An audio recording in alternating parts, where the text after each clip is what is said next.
just tuned in, as always, a regular member, Coach Lowell, Rich too. Thanks for tuning in. As always, I already waved to him, but I just wanted to acknowledge him as always. So, what are the things I wanted to talk to you guys about? Is how we always talk sports and we always talk football, and I always tell y'all, excuse me for one second. I always talk to y'all about how I feel about who a lot of people now call the GOAT, Mr. What is his name? You know what his name is, Tom Brady, right? That's what people call the GOAT. That's what people like to call him now. I know, and you all know, for me, that there is a couple of asterisks there for me as far as him being the GOAT. There is a little bit of things that I feel questionable that I personally, and this is just me, right? It's no disrespect to what anybody else says, what the thoughts are, what the mass media says, whatever. It's just me, myself, right? And I feel like there are some asterisks, so for me it's questionable. So, I saw an article, and this is Von Miller, okay? Yeah, world champion, future Hall of Famer, of course, dominant player in the league. And he feels that one of his former teammates should have the title as greatest NFL quarterback of all time, as a GOAT. That being one, Peyton Manning. He said he recently said, for me, it'll always, and I quote, for me, it'll always be Peyton Manning. He changed the quarterback position in terms of changing the play. He wasn't scrambling or doing none of that stuff. He did it all with his arm, and it was beautiful, man, end quote. All right.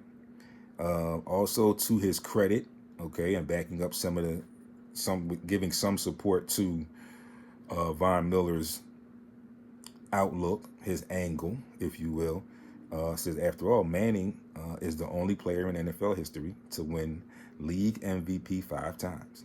His 5,477 passing yards and 55 touchdown passes in 2013 remain single-season records. Okay, got that? Also, he's the first starting quarterback to win Super Bowls with multiple franchises. Now, that's done before. That's been done again, so, we can have that. Let's see. Sports Shot Pod. Appreciate you guys for tuning in. Sil, thank you for tuning in as well. I definitely appreciate it. All the way from Arizona. How's the weather out there? It's a little warm here today, but I'm sure it's beautiful out there. It's August, so I'm sure it's pretty good. But it might be hot now. Right now, it might be hot, so I'm not sure. But let me know what's the weather like. But then again, that don't really matter, because all I need to worry about is what it's like in November when we get there. But then again, thanks for tuning in as always. If you're there, let Pop, Mr. Kenny know. Fire. Okay, I got that. Let Mr. Kenny know I'm on. If he's not on Instagram, he can join in and get all this and talk to me. Right. Nothing like it. Nothing like grilling. I wish I should be grilling today too, but doing something for your nephew today, so we'll be fine. Anyway, getting back to this again, like I said, for me, the same. So he said Brady's teams have posted an 11-6 record against Manning. Okay. He won, however, Manning was 3-1 against Brady in AFC championship games. He won both of his AFC title matchups against Brady during his years with the Broncos. Because right, he went to those 2 Super Bowls, I believe, with the Broncos. Right? Let's see. He said Brady won a record 7 Super Bowls. Yes. He said Manning won 2 of his 4 trips to the big game. Okay. He was 2 for 2. A neck injury forced him to retire before his 40th birthday, and then the advantage that Tom Brady had is Tom Brady played past the age of 40. So again, there are going to be differences of opinions. There are going to be people who feel like this is the GOAT and there's nothing you can argue about it with me, but everybody has an opinion. We all know what they say about opinions, right? Everybody has one. They're like, what's. But regardless of that point, people are going to have their own thoughts. People are going to be who they are. People are going to be the fans of who they are. And a lot of times when people consistently wear their fan hat, they sometimes lose sight of some little things that could bump a person here or move this or change someone else's decision here, things of that nature. Kind of like with me, when people respond to things that I say, and then I say, all right, so give me some reasons, give me some support for your answers. And then they can't give me the support or for the answers. And I'm like, all right, so why are you even trying to debate this if you can't give me anything to support what you're saying? It's like, I'm not going to chop you down and say, no, that's not right. I may disagree with it, yeah, but I have the right to disagree with it. But what I will do, if you give me the support for whatever you're telling me, I will respect it. Again, like I said, I don't have to agree with it. Sometimes I might not even like it. But if it's supported, then I have to respect it. Just like I would, like I said, everything that I give you, I support in one way or another. If it's not right at the moment, I make sure I tell you, look, I'll do it. I'll post it here. I'll post it there. And then what happens? In a day or two or whatever, sometimes that same day, you get that post. Or if not, I'll bring it back to the show the next week and I give you the support and whatever you need. So that is that. Second thing, y'all know about the ball. Well, I'm getting ready to say Baltimore. It tells you how old I am with football. Indianapolis Colts. All right. They have apparently named Daniel Jones the week 1 starter. So we ask ourselves immediately, what does this mean for Anthony Richardson? All right. So far, have not heard anything about a trade demand or trade request or anything like that. But it has been put out by Mr. Richardson and his camp that there has to be some type of conversation had. Has to be some major dialogue between them and Indianapolis Colts. I don't know what's going on there. He, and I'm speaking of Anthony Richardson, did some things last season as a rookie. Got injured early again this year. But I don't feel like he was given enough of an opportunity to retain that starting position. And, for most of us who are Eagles fans, we know what Daniel Jones is right now. Like, if anything has changed or anything like that, we still have yet to see. But we know what Daniel Jones is. We know who Daniel Jones is. And for me to go from the success you had last year to basically starting over at that quarterback position this year kind of makes me think, like, what's going on there? What's their thought process? What are they thinking? So I feel for the young man. I hope that something works out for him, whether something works out there or he gets traded or something works out for him somewhere else.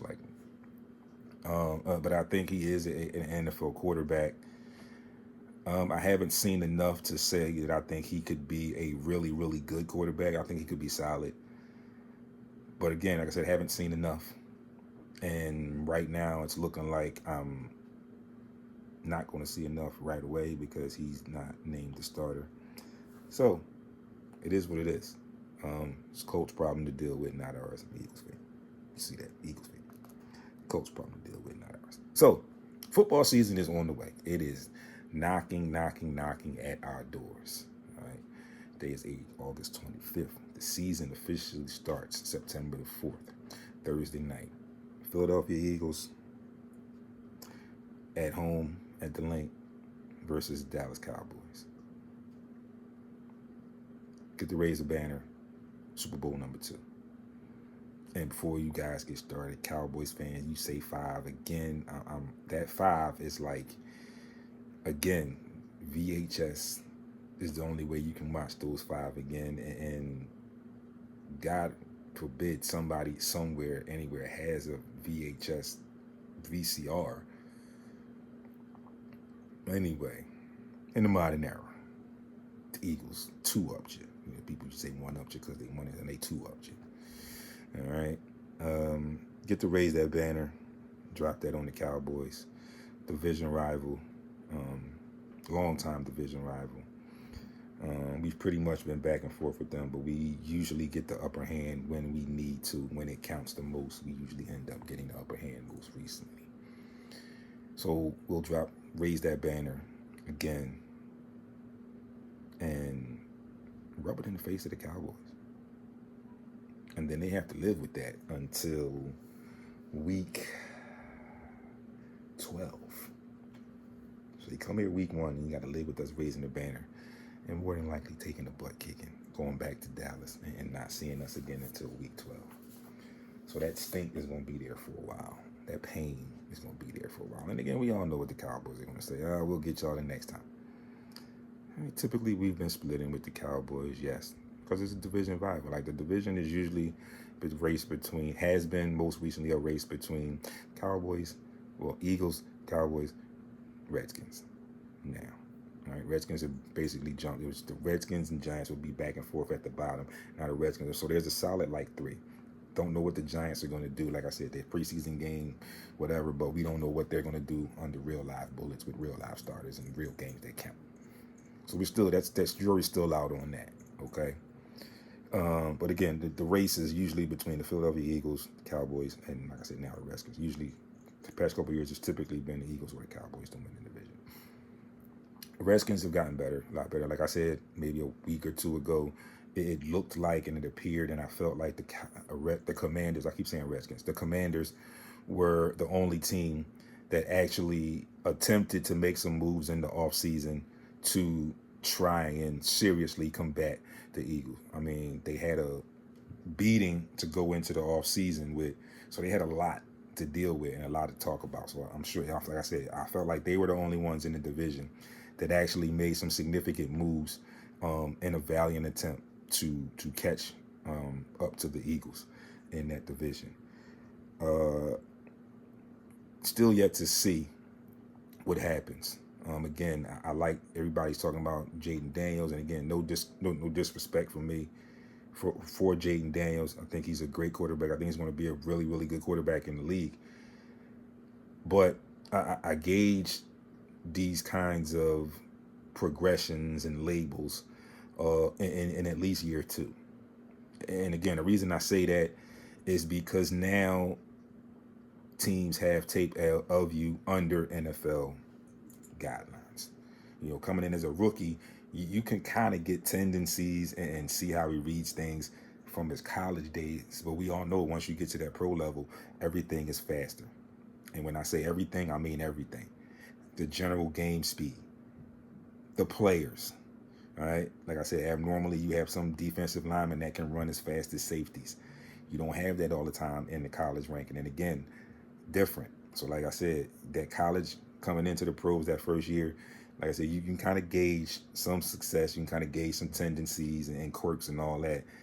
But now that you have the tape under the NFL guidelines, you kind of can get it a little bit better. You can game plan it and pick some things apart a little bit better because now you're at that speed. So, again, I still think the Eagles are going to win the division. It's amazing. Like I always talk about the hate. I talked about the hate for Jalen Hurts the last couple of weeks or so. But again, I looked at the schedule again today, and I knew this, but I just looked at it again today. And it's unbelievable, unprecedented that a team that won the Super Bowl comes back the following season. Of course, they open at home, their home field, raise a banner and all that stuff. But for this season, the Eagles do not have back-to-back home games at all this season, which I think is unheard of. I think it's crazy. The only time you could technically say they have a back-to-back home stanza is the Giants game in week 8, and then they have a bye in week 9. That's about the closest they have to back-to-back home games. They got back-to-back away games, yes, but no back-to-back home games. It's absurd. It's unbelievable. It's not something that is usual. And again, I feel like it's something that the league has against the Eagles. I don't know if it's the way how he maneuvers, what he maneuvers in free agency and trades and things of that nature, but for me, I just awesomely all the time feel like there's something going on. And I don't feel like it's just the Eagles. I feel like it's other Philly teams too. But since I'm talking Eagles, I just feel like that. It's just something there. And I've said to people a couple times so far this year before the season's even started, I said, a lot of people have picked the Eagles to repeat. I don't want to jinx it, so I'm not. I'm saying I'm thinking they're going to have a good season. I think they can get back. I do. But my point is, I felt like, and I said this to people, like I said, I felt like if the Eagles win again, they go back to back and win the Super Bowl, what do you think the league would do? There's already the hate. And I broke down that top 10 quarterback list on Jalen Hurts. And I told you his record against those top five. I told you how he fared against those top five. I also told you that one they had Jaden Daniels in there at the bottom at number 5. You put him above Jalen Hurts. And Jalen Hurts has been to the Super Bowl 2 times in 3 years. Twice in 3 years. Jaden Daniels, yeah, he was a rookie. Made it to the NFC Championship. Okay. That wasn't our fault. The Lions choked. The Lions should have been the Eagles and the Lions in that championship game. But the Lions choked. They let the young Redskins come. I keep saying Redskins. I can't help it. I'm sorry. They let the young Commanders come in there and beat them at home. And then they had to come here, and then we showed them what a team was supposed to do. But anyway, I felt like the Eagles won and went back to back. And then maybe now I just said that. That's just real quick. Maybe that's why they don't have any back-to-back home games. But anyway, I digress. But I'm going to progress. I said, wouldn't it be funny? Wouldn't it be something if the Eagles' schedule or something was made of the Eagles in some type of way, whatever way they could dig and find something, possibly, if they couldn't get anything right on the surface, if the Eagles go and win back-to-back Super Bowls. For me, I would love it. Of course, as an Eagles fan and a podcaster, Philly, I would love it. But I also, in the back of my mind, I have that, I'm not going to call it fear. I have that concern that if they do again, even with everything that we've already seen and how I felt like it, and this is just me and my thoughts. I'm not saying everybody feels this way. Wouldn't it be something if it turned out that they did win again and then we saw something strange in the schedule or some kind of reports of something strange or some strange alleged activity somewhere, some kind of way, somehow, that could possibly be fabricated just because it's the Philadelphia Eagles. And again, like we always say, and it goes back to the first Super Bowl, no one likes us, no one likes us, no one likes us, we don't care. We're from Philly, you know what, Philly, no one likes us, we don't care. Y'all just gonna have to eat it up and deal with it. Same way I said to people, till February, you're an Eagles fan, people get on your nerves, Cowboys fans, Giants fans, whoever, Commanders, whoever, Chiefs, whoever. If they start getting on your nerves talking crap, you had a game watch party or something, it may not even be Eagles on, you may be just hanging out, whatever. And they bring up the Eagles. Oh, wait a minute. Don't bring that up. Because we still the champs. And we'll be the champs until February. If they don't repeat and someone else wins. So, let that marinate, let them simmer on that. I'm sure they'll leave you alone. All right? Take my word on it. I'm sure they'll leave you alone. So, projected 53-man roster for Philadelphia Eagles. After a trade, the Eagles did make 3 trades most recently. Okay, the first trade, they got quarterback Sam Howell from the Vikings and also recoup a 26th 6th-round pick. They send away a 26th 5th and a 27th 7th. They also got offensive lineman Fred Johnson back from the Jaguars, and they sent a 26th 7th-round pick. Then they traded offensive lineman Darian Kennard to the Packers, and they get a 27 6th-round pick. So, the Eagles had like 20-some picks in the next 2 rounds, next 2 years, right, in the draft. Now they just made trades, but they got more picks. They got picks back too. So it's not like they gave away picks. They got picks back too. Howie. Another reason why you could argue that something going on. Why are they hating on the Eagles? Howie just does a darn good job. So with that move, like I said, looking at a projected 53-man roster. Quarterbacks, all right? It just required Sam Howell from the Vikings to serve as developmental quarterback. third. So he would be the third quarterback behind Tanner McKee, who has an injury, a fractured thumb, and, of course, Jalen Hurts.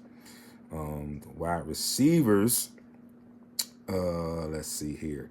I'm going to have to do this again because, oh, nope, here we go. I'm here. All right, projected 53-man roster like I was starting. All right, I'm sorry, I was reading ahead of myself. I was reading back in the trades again. Okay, the quarterbacks, Jalen Hurts, Sam Howell, Tanner McKee. Till Tanner McKee recovers from that thumb fracture, all right, he'll probably be bumped back up to the number 2. The running backs, of course, Saquon, A.J. Dillon, Will Shipley, and Ben Van Sumeren. Wide receivers, A.J. Brown, Devontae Smith, Jahan Dotson, John Mechie, and Darius Cooper. I like Darius Cooper. He impressed very, very well. If you don't remember or know who he was, go back and watch some of the games. He was number 41, the wide receiver. Guy has great hands. Great hands, great instincts as a wide receiver. And then playing and being in practice and in that room with A.J. Brown, Devontae Smith, and even Jahan Dotson. John Mechie isn't bad either, so good group to be in there with. The tight ends, Dallas Goedert, Grant Calcaterra, and Kylan Granson, who also made big impressions in preseason. Offensive line, Jordan Mailata, Landon Dickerson, Cam Jurgens, Tyler Steen, and Lane Johnson. Behind them, Matt Pryor, Brett Toth, Darian Kennard, Drew Kendall, and Miles Hinton. Defensive tackles, we got Jalen Carter, Jordan Davis, Moro Ojomo, Ty Robinson, Byron Young, and Gabe Hall. On the edges, Nolan Smith, Jalix Hunt, Josh Uche, Aziz Ojulari, and Patrick Johnson. Our linebackers, Zach Bond, Jahad Campbell, Jeremiah Trotter Sr., and Smell Munden. Cornerbacks, Kenyanamo Bay, Cooper DeJean, Mac Williams, Adoree Jackson, Kelly Ringo, Jacorian Bennett. Now, those may jostle around a little bit because they might want to keep Cooper at the slot, and they may move up Adoree Jackson or maybe even Jacorian Bennett as that starter opposite Kenyanamo Bay. We'll see.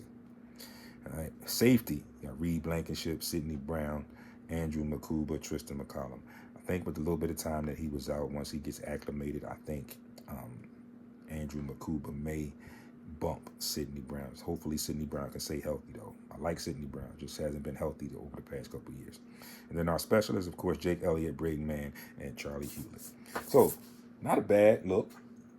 Like I said, some surprises, not really some surprises, but for me, some players that were surprising to some that made eyes open and could very well make this 53-man active roster for Philadelphia Eagles. So, with that being said, like I said, I'll get to talking a little bit more in depth about the schedule next Monday, which is the Monday before the season starts. And then also that week, I will break down first week 1 schedule like I always do. Give you, my picks and put it out there, how we do, for people to put in their picks and maybe get something at the end of the season. Both try and keep a record of consistent participants, and we'll see if we can get a prize going for someone who wins at the end of the season. Though we want to run it through the season. It's just going to be the regular season. Then we may just start different, second one in the playoffs or whatever. But we'll talk. But we can get that. We'll talk about that in a little bit. Also, Major League Baseball is discussing a possible Major League Baseball realignment and the addition of 2 new teams. All right, a team from Charlotte and a team in Portland. So it's real crazy how this initial realignment could look, because you have teams that are now jumping leagues. I'm going to say conference, but jumping leagues. So looking at projections, okay, in the AL American League in the Northeast, and I'm real confused about this, but this is what it said: Yankees, Mets, Phillies, Red Sox. So basically, you got 2 and 2. 2 teams from the American League, 2 teams from the National League. In the Mid-Atlantic, American League still, Mid-Atlantic, Orioles, Nationals, Pirates, Guardians. Again, I think all of them are going to be 2 and 2. All right. Maybe not. Great Lakes, Twins, Tigers, Brewers, Blue Jays. Southeast, Braves, Marlins, Rays, and then the Charlotte team. In the National League, The Midwest. Cubs, White Sox, Cardinals, Reds. Not a problem there. That is the Midwest. Central. The Rockies, Royals, Rangers, Astros. Must be the positioning of Texas, where exactly where in Texas the Rangers play. Also Houston, Texas as well. Southwest, Dodgers, Padres, Angels, Diamondbacks. In the Northwest, Mariners, A's, Giants, and then that Portland team. So, I don't know if this is going to fly or not. I don't understand how they came up with that. I know there were a lot of issues in it, expansion, geographical decisions, geographical points, if you will, rather. And like I said, some of them seem like, but again, like I don't understand what it switched for. Like you moved some teams, you didn't move some teams, but you have like the Phillies. We're so used to the Phillies being in the National League, and with a division rival in the Mets. What made you change that to? What made you add them to the American League just because of the region of the city, like where they are? That could very well have been the National League East, Northeast. It could have been the National League Northeast. Why is it the American League Northeast? I don't get it. So it's a little confusing to me. I'm not 100% sure how it's going to work, if or when it's going to be put into play or seriously thought about being put into play.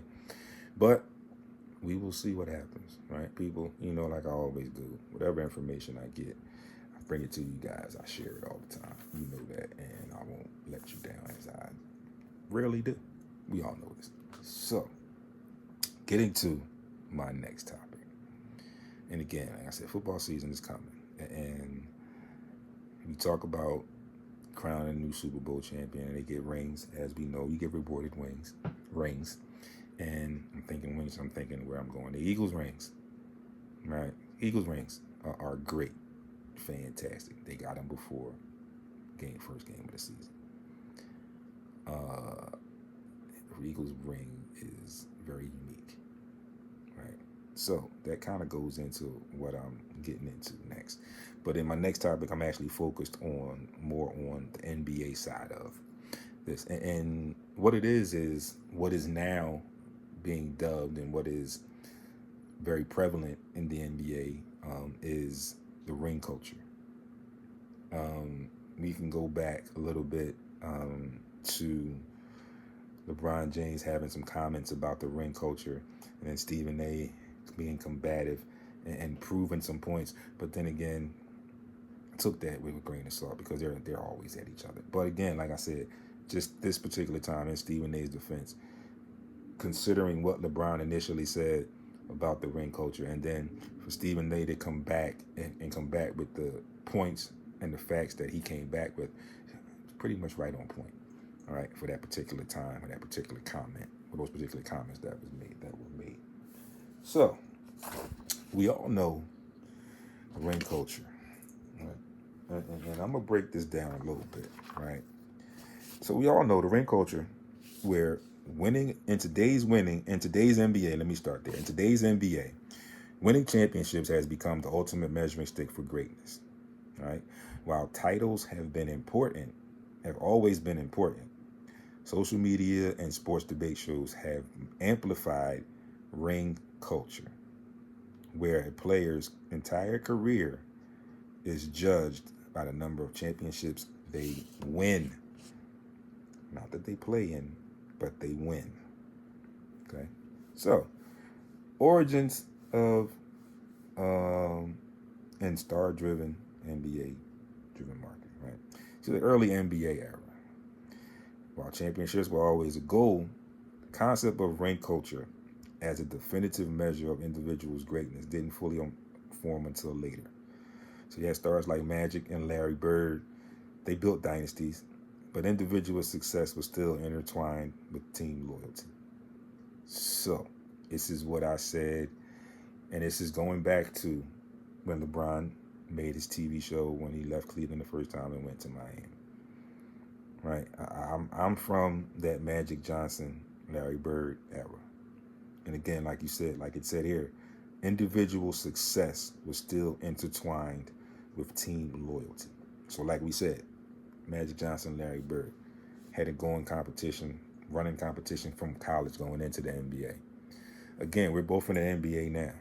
Same competition still stands. I'm going to give you your props if you beat me, but you best believe I'm coming back to try and beat you again. I'm not coming to play with you.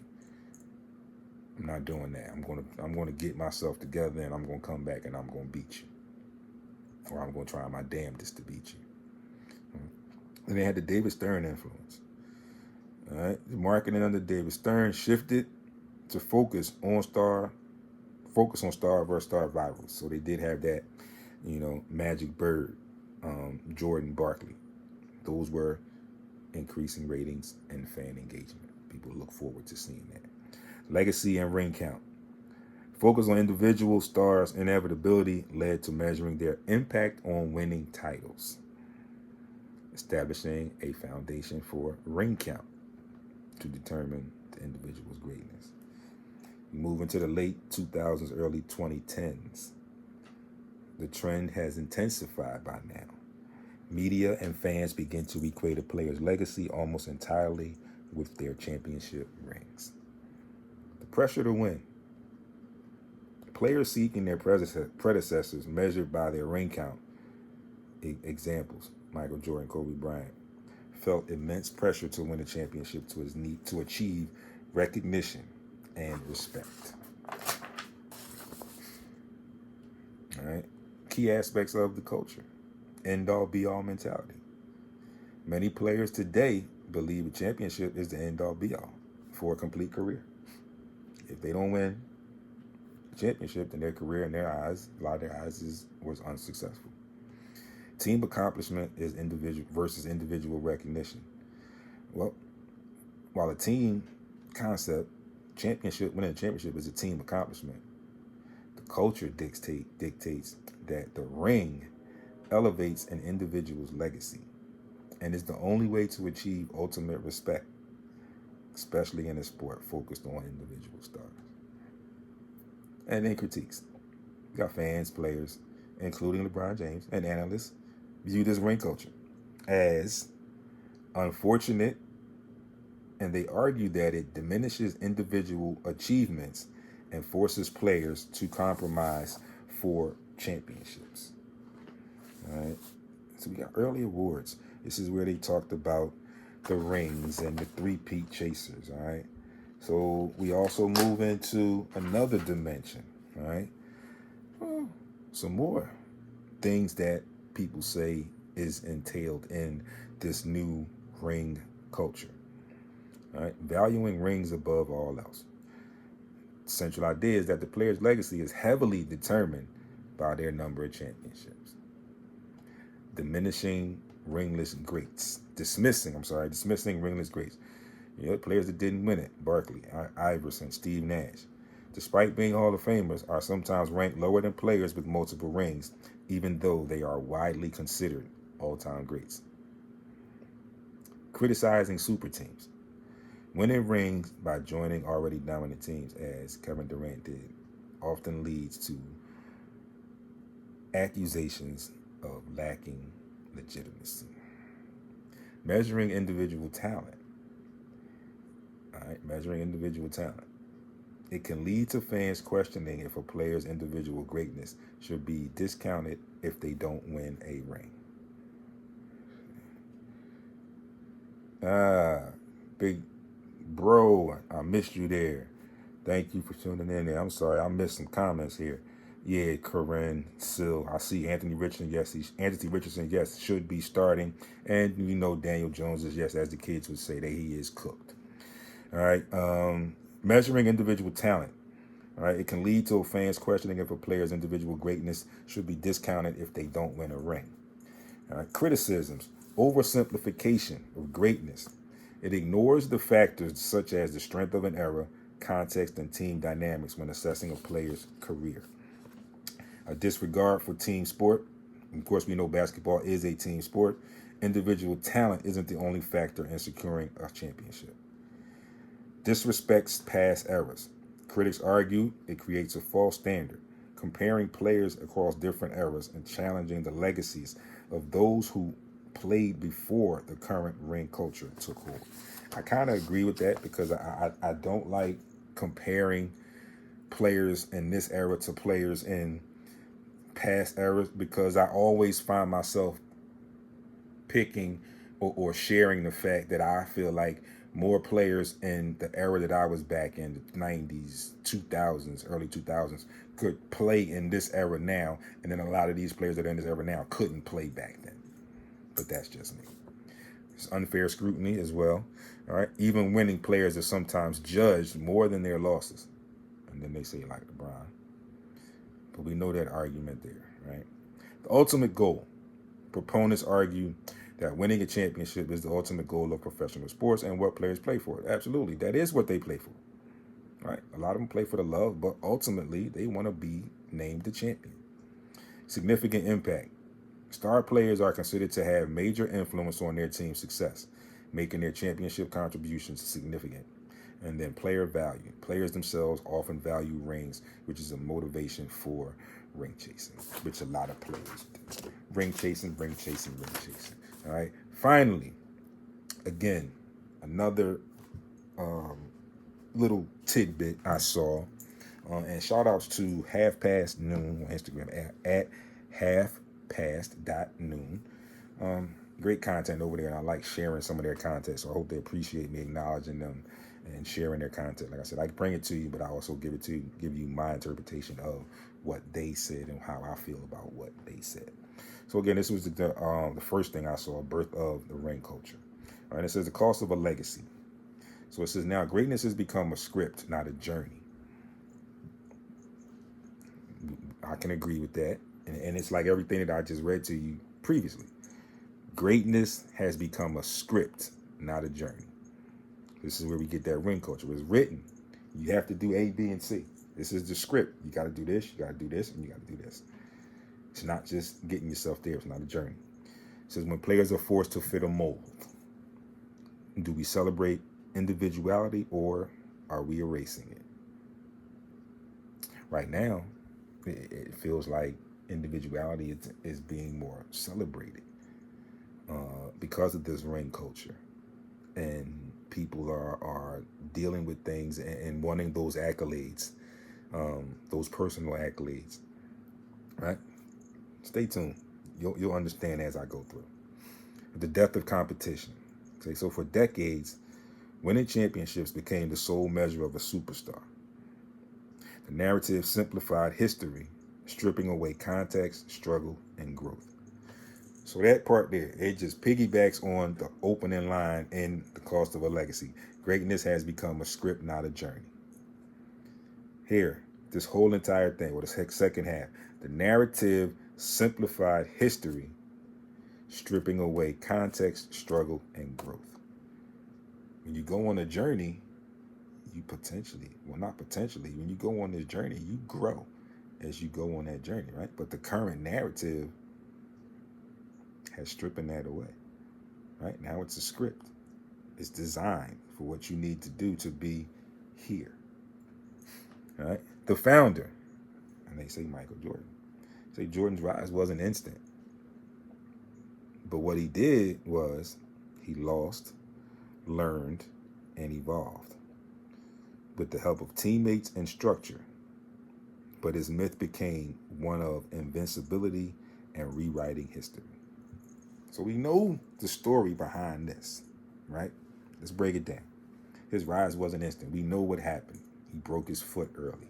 He lost in the playoffs. People are always going to say he didn't do this until he got this person, and then he didn't until he got this person. Fine. Never jumped ship. Stuck it out till that help came, right? Like I said, he lost, he learned, and he evolved. I said it all the time. I said the same thing about Kobe. These are two of my favorite players, right? But I always said that those two are two definites that I knew every season coming back, they brought something back, something new into their repertoire. They had a new tool in that bag, all right? And then it says, with the help of teammates and some structure, got it together. The organization got it together. They got him the right particular pieces. They got the right coach. But then it says his myth became one of invincibility and rewriting history.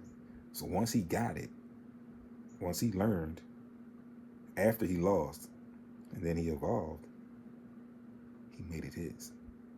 And he rewrote history. Where he wrote history, three-peat. Steps away, personal reasons, comes back, doesn't win. Gets talked about like he didn't just win 3 in a row and step away for personal reasons. I always say, I argue, he won 6. Arguably, they could have won 8 in a row. That year he was out, and then that year he came back. Could have won 2 more. They could have won 8. That's what I feel like. Soul Purpose Art Studios, my guy. I was going to send you a text. Shirts came today. Haven't opened them yet, but I'm going to do a video when I open them and talk about it. But I'm glad you tuned in. I definitely appreciate you.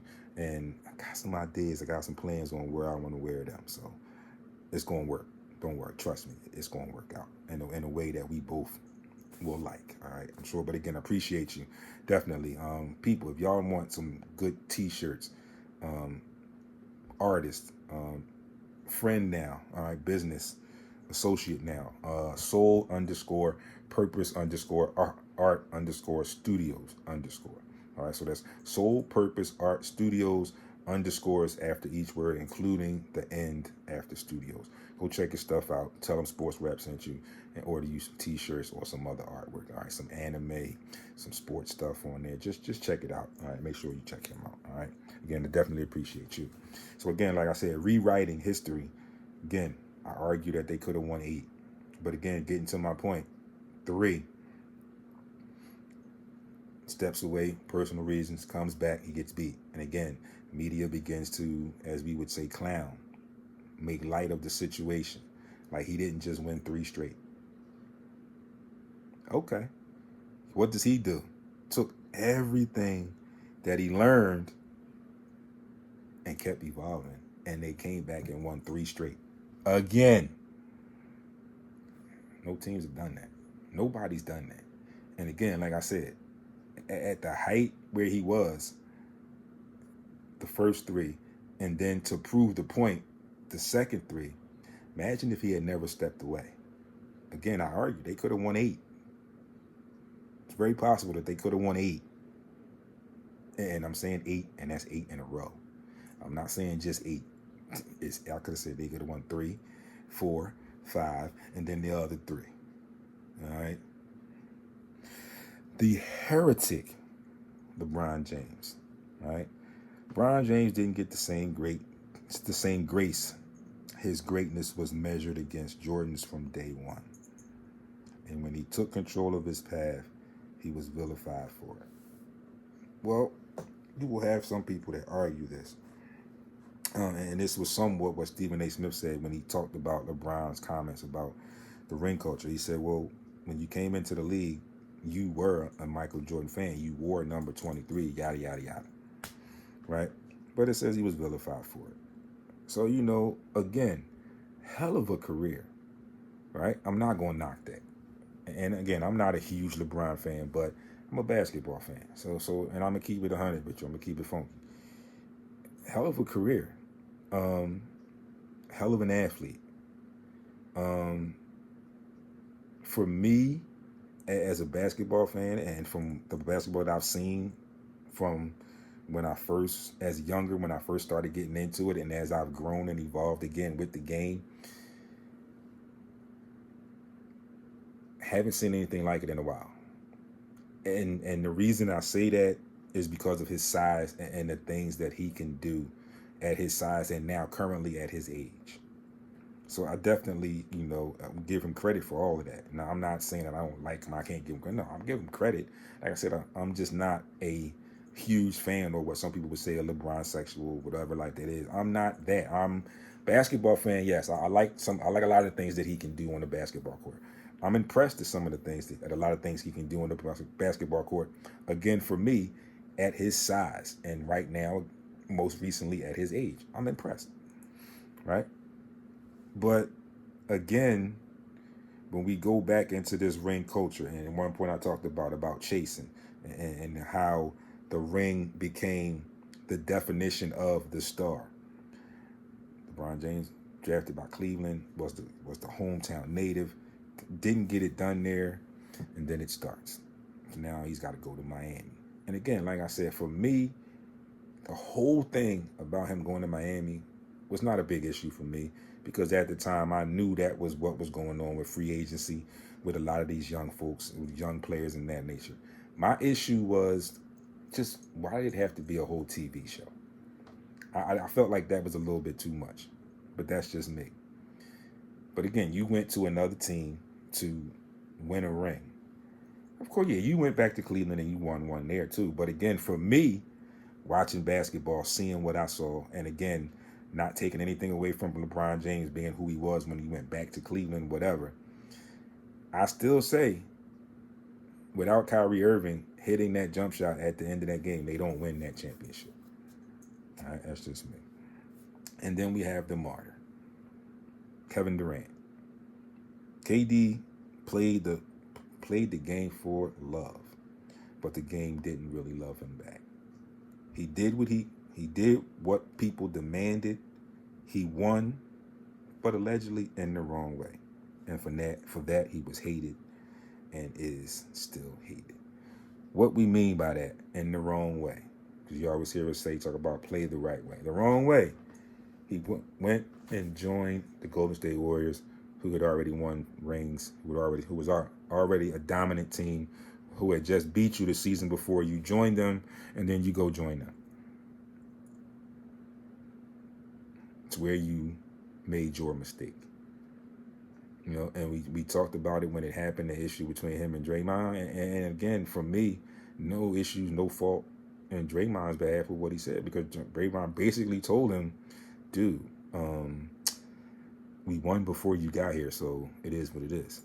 All right, my guy, Soul Purpose Art Studios, he said, is it wrong to think that Deion Sanders' son aren't as good as their nepotism claims they are? My fault was with... No, good. That's a great question, though.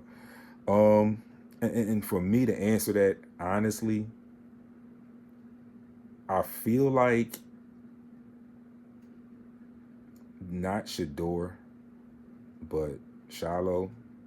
I think Shiloh is not as good as put out or projected. I think Shador is a player who, in my opinion, will kind of buck the system, if you will, for lack of a better phrase. And in that, I mean, he's not your traditional quarterback of that nature. Like, they're scrambling, can use his feet and can use his arm. I feel like his game still needs some growth, although he did have some good outings in the preseason, some really good outings in the preseason.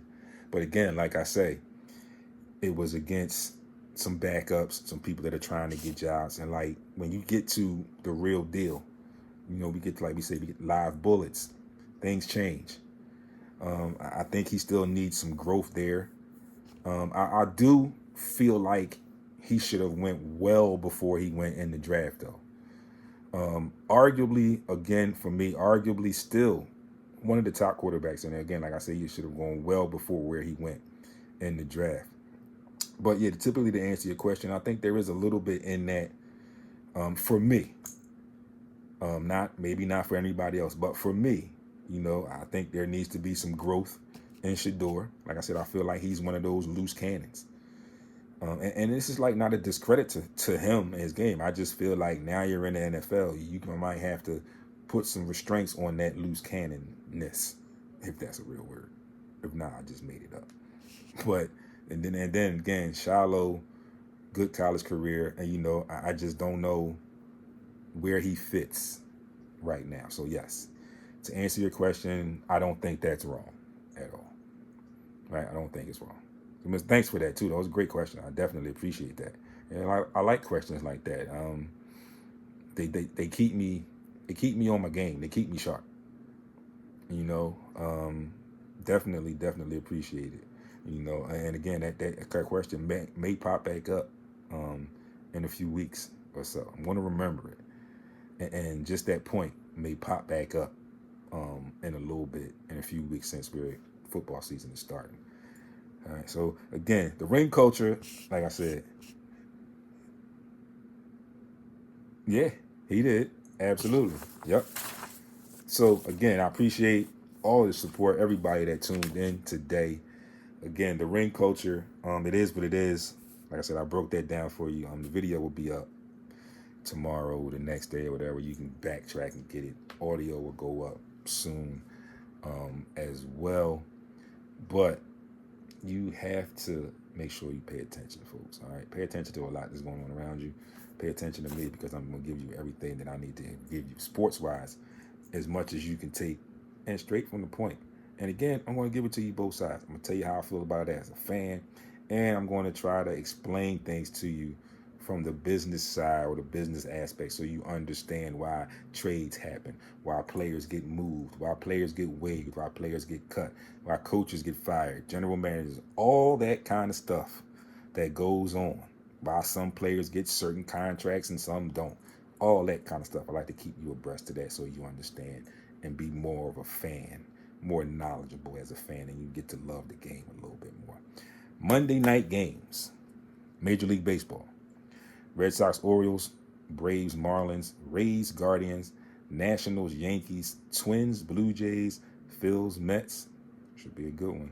Diamondbacks, Brewers, Royals, White Sox, Pirates, Cardinals, Angels, Rangers, Padres, Mariners, Tigers, A's, Reds, Dodgers. And in the WNBA, the Sun and the Liberty, and Aces in the Sky. As always, folks, thank you all for tuning in. Sports Shot Pod, KM Edwards, I forgot the numbers behind there. Blue Boy, my bro, my sis, RC Upscale Events. Again, Soul Purpose Art Studios. Thank you all for tuning in. Thanks for those great questions and chiming in too. Soul Purpose, appreciate you. Monday evening, know you're on your way home from work. Take your time, get there safe. Be great on purpose. Enjoy the rest of your Monday. You know where to find me. At SportsRap CEO, Instagram, TikTok, and Threads. SportsRap at yahoo.com is the website. All right. SportsRap TV is the YouTube channel. Make sure you get over there. You know what to do there. You subscribe to the channel. You hit the thumbs up on the videos that you like. There's a lot of content over there. Ton of content. Go check some of it out. I'm sure you'll like something over there. Then hit the bell to make sure you are notified when new content is up. And again, as always, be great on purpose. Talk to y'all all week on social media. Right back here next Monday, 4 o'clock Eastern time. What is that? 1 o'clock Western time, Pacific time. Make sure y'all tune in. Make sure y'all catch me all week on social media. Peace. See you next week. And go Birds.